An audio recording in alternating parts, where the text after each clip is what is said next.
15 हजार पगाराने काम करणारा व्यक्ती 10 हजार रुपये टँकरवरती त्या ठिकाणी जर खर्च करत असेल तर कशी उपजीविका चालणार।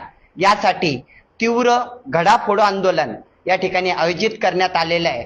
येत्या 6 तारखेला 6 मार्च रोजी ठीक 10:30 वाजता खवडा डोंगर धुळे सोलापूर हायवेवरती हे आंदोलन उभारलेलं आहे।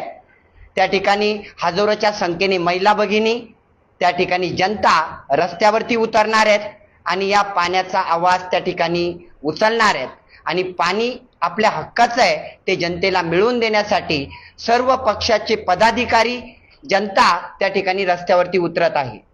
कधीपासून मागणी करत होतात पाण्याची पाणी मिळावं त्या संबंधी प्रशासनाकडून काय तुम्हाला आश्वासन मिळाले?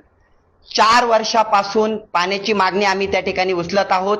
पदावरती नसतानाही जिल्हा परिषद सदस्य नसतानाही त्या ठिकाणी पाण्याची मागणी उचलल्या गेली। अनेक निवेदनं दिलेत। 4 ते 5 वर्षामध्ये फक्त त्या ठिकाणी टाकी बनणार एवढंच सांगण्यात आलं।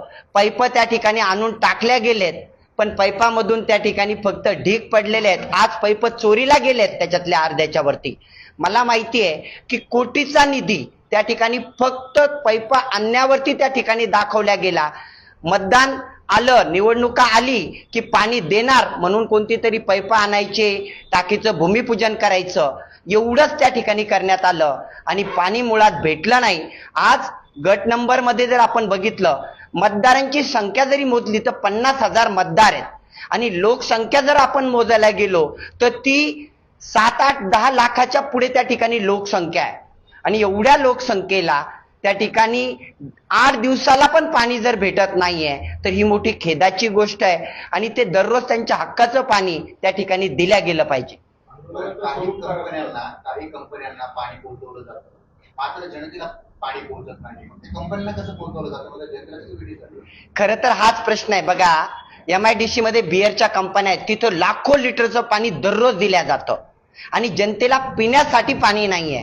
मीच नाही पक्षाच्या वतीने मी हे बोलतोय की जर गरज पडली तर या कंपन्यांचं पाणी कसं जातं हे जनता बंद करेल आणि जनतेच्या आज घोट त्या ठिकाणी कोरडा पडलेला आहे आणि आमची भूमिका हीच असेल। या आंदोलनाच्या नंतर जोपर्यंत पाणी भेटत नाही ते प्रत्येक आंदोलन 8 दिवसाला करायची गरज पडली तर करूया, पण जनतेला त्या ठिकाणी जसं कंपनीला पाणी भेटतं तसंच जनतेला मिळवण्याची आमची भूमिका असेल।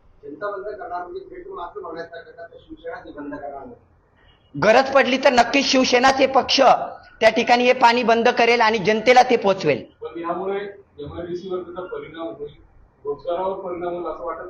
खरं तर रोजगारावरती परिणाम होईल पण रोजगार करणारेच आज ताणलेले आहेत।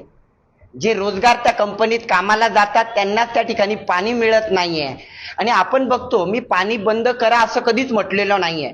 पाणी पोस्ट करा। आपण बघतो आपल्या जायकवाडी मधलं लाखो लिटर पाणी यावर्षी वाया गेलेलं आहे। त्या ठिकाणी पलीकडे आपल्याकडे धरणांची त्या ठिकाणी कमतरता होती, जायकवाडीचं पाणी बाहेर जातं आणि आपल्या भागाला पाणी नाहीये म्हणजे संभाजीनगरमध्ये जायकवाडी धरण आहे की नाही असा प्रश्न निर्माण होतो आणि ते पाणी जर जनतेला पोहोचवलं तर मला वाटतं कोणतीही कंपनी बंद करायची गरज नाही पण जनतेला पाणी मिळालंच पाहिजे या भूमिकेवर आम्ही ठाम आहे।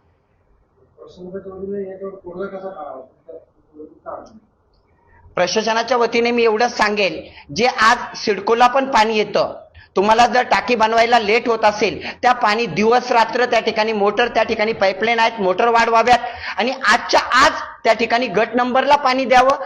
गट नंबर वडगाव ही सगळ्यात मोठी ग्रामपंचायत आहे, लाखोचा निधी त्या ठिकाणी पडलेला आहे। माझ्या मते 34 ते 40 कोटीची योजना त्या ठिकाणी येऊन पडलेली आहेत, पैसे आलेले आहेत